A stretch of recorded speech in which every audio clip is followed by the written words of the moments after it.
And you're welcome back. And as promised, we're having some guests in the studio from the cast of Oklahoma and also from the committee of the Musical Society in Derry, Stroke Londonderry. I suppose maybe we'll remember Jerry Anderson tonight. And I'm going to play a little track from one of their songs.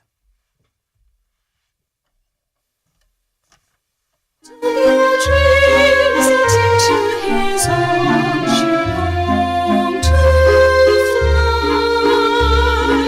You don't need Egyptian smelling songs to tell you why. Out of your dreams and into the hush of falling shadows.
Indeed, that is one of the songs from Oklahoma and performed by the cast of the Musical Society, the LMS in Derry, and it's on stage at the beginning of April. So joining me in the studio now, I've got Judith O'Hare, who is chairperson of the Musical Society, and also Susanna Rutuske.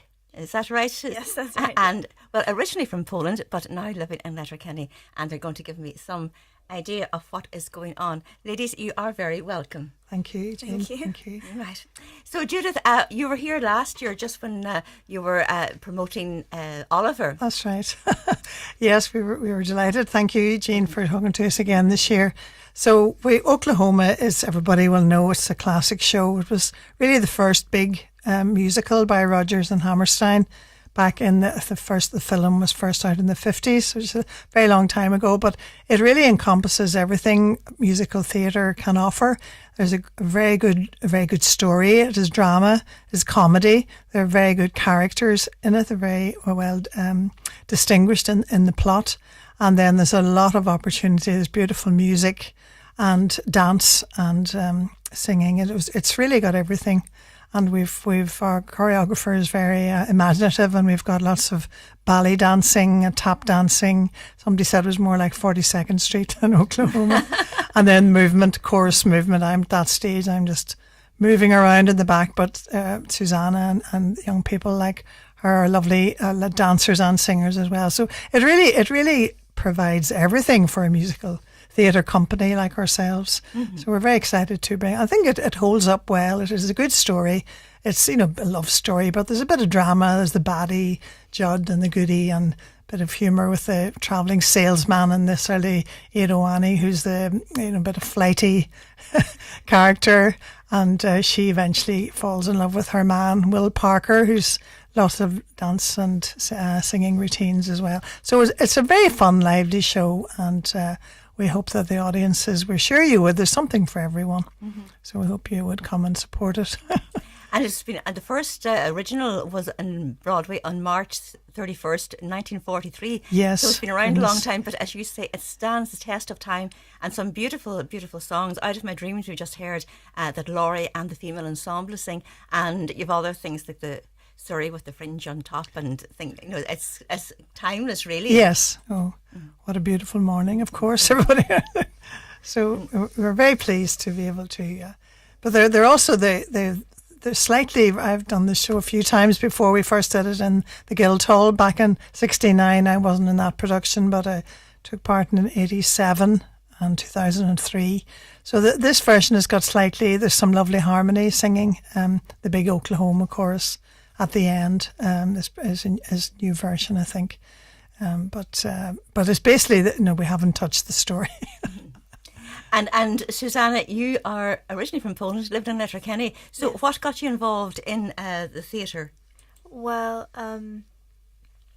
I started singing when I was 7 years old, and then I was chucked on stage, and I kind of I fell in love with performing in general. A couple of years later, I did I kind of just stayed in Letterkenny doing shows in Angrainan with various different companies. And it was only last year that I started studying in Derry, and then that's where I found LMS, and I auditioned, and I got in the cast, and I couldn't be happier doing the show. And you were one of the voices that we heard there with Laurie singing what we Out of My Dreams there. Yeah, I will. Yes, I am in that scene in the show. Yes, in the quartet. And what you're studying performing arts now in Northwest College. Yes. And have you plans to make a career out of this, or is it still sort of a hobby for you? I do plan to make a career out of it. Right now, it's doing shows is kind of just building up my experience, and I enjoy doing it just as a hobby for now. But after I graduate school, because school is kind of really a priority for me right now. After I graduate, that's when I will kind of put all the eggs in one basket and try to do it. And Judith, it's a big cast. I think I read some of your social media. There's over 60 of it. Yes, that's right. It's enormous. So we were very surprised because it's difficult to pick a show, particularly a big theatre like the Forum, which is almost 1,000 seaters. So we've sort of to get 4,000 bums on seats. So we weren't sure first how the cast would enjoy it, but we've been overwhelmed. A lot of the young people from the tech have been there for a few years, and they all came back again and brought their friends like Susanna.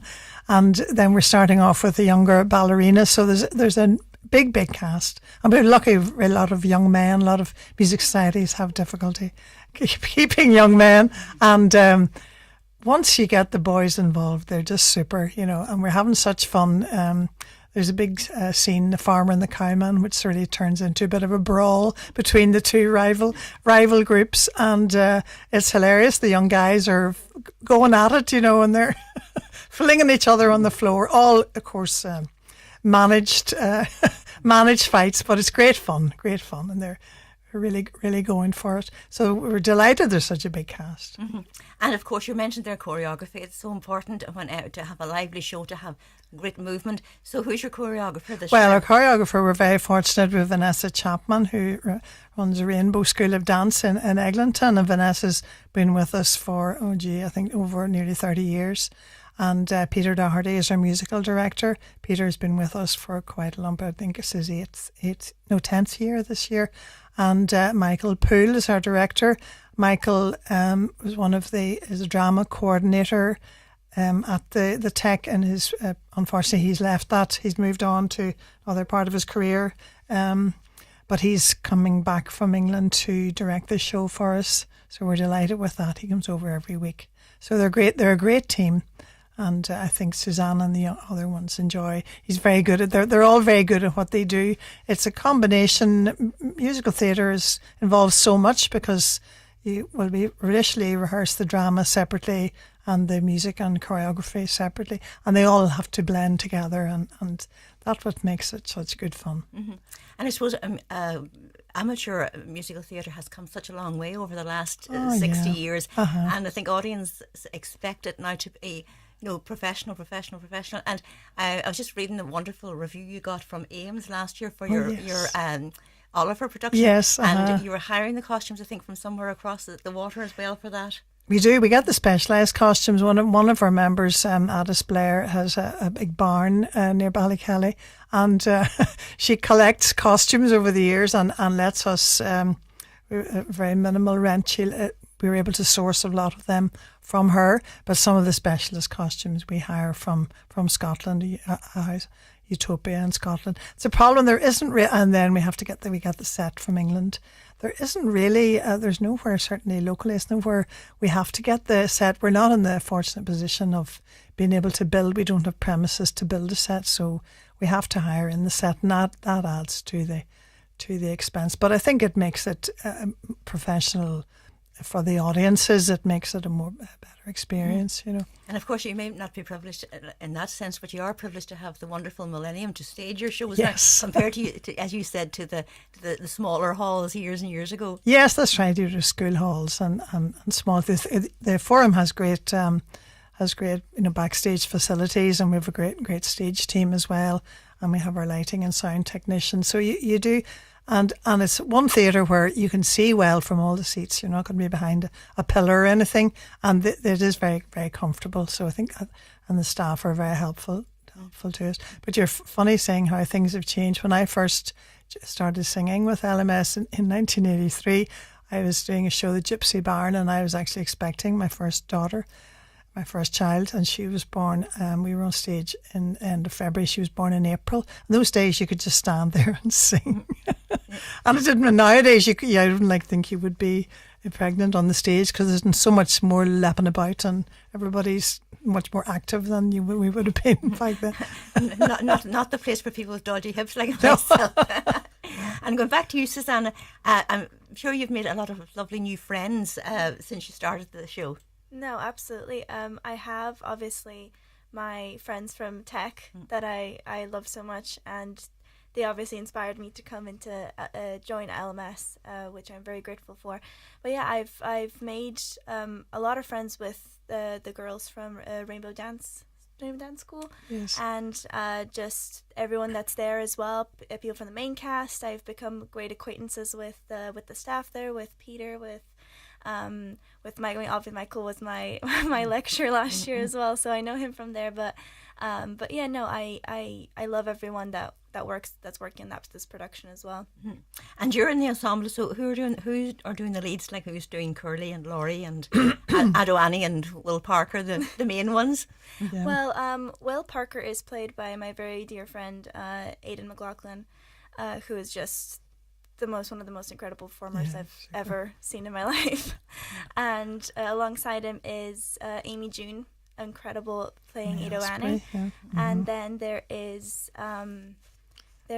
Matthew. Yeah, well, I had Matthew Irwin is playing Judd Fry. So Carly is a young man called Luke de Belder. He's from Coleraine, I think maybe originally from England, but he's done a lot of shows with Portrush Music Society. He played The Beast and the Phantom, so he's a lot of experience. And then Curly is Caitlin Kelly, who's done a few shows with us. She first did Calamity Jane, and then Marie and The Sound of Music. You heard her singing just at the end of that section. She's a lovely singer and lovely actor and dancer. Mm-hmm. So we're very fortunate. People travel, and Aunt Eller then is Una Culkin, who is actually from Portstewart. So we've people from all over.